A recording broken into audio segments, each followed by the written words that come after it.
તો થાનગઢ શહેરમાં ભ્રૂણ હત્યાને લઈને મોટો મામલો પર્દાફાશ થતા ચકચાર મચી જવા પામી છે। શહેરની આશીર્વાદ મલ્ટી સ્પેશિયલ હોસ્પિટલ વિવાદના કેન્દ્રમાં આવી ગઈ છે।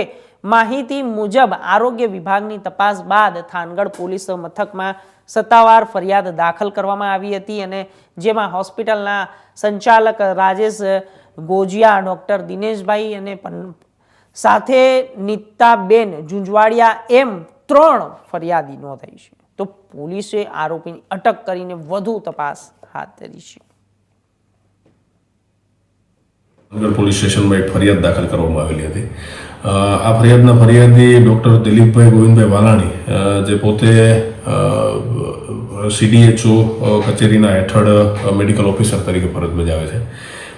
એમની ફરિયાદ મુજબ થાનગઢમાં આવેલું આશીર્વાદ મલ્ટી સ્પેશિયાલિટી હોસ્પિટલ જે છે, આ હોસ્પિટલની અંદર જે છે એ એમને કોઈપણ રીતે ભ્રૂણ હત્યા બાબતેની જાણકારી મળેલી હતી અને એની તપાસ કરી અને એની ખરાઈ કરી અને પછી ત્યારબાદ એમણે જે છે એ પોલીસ ફરિયાદ નોંધાવવા માટે થઈને કાર્યવાહી થાનગઢ પોલીસ ખાતે કરેલી હતી।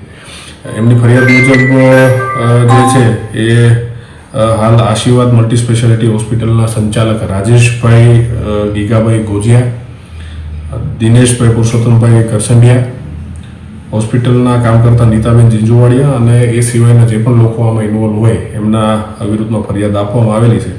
આ ફરિયાદ મુજબ આ હોસ્પિટલ દ્વારા જે છે એ મેડિકલ પ્રેક્ટિશનર એક્ટની જે પણ કલમો છે એમનું ઉલ્લંઘન કરી અને ગેરકાયદેસર રીતે ભ્રૂણ હત્યા કરેલી હોય એ બાબતેની એમની ફરિયાદ છે। આ ફરિયાદના આધારે થાનગઢ પોલીસ સ્ટેશનમાં BNSની કલમ 88, 94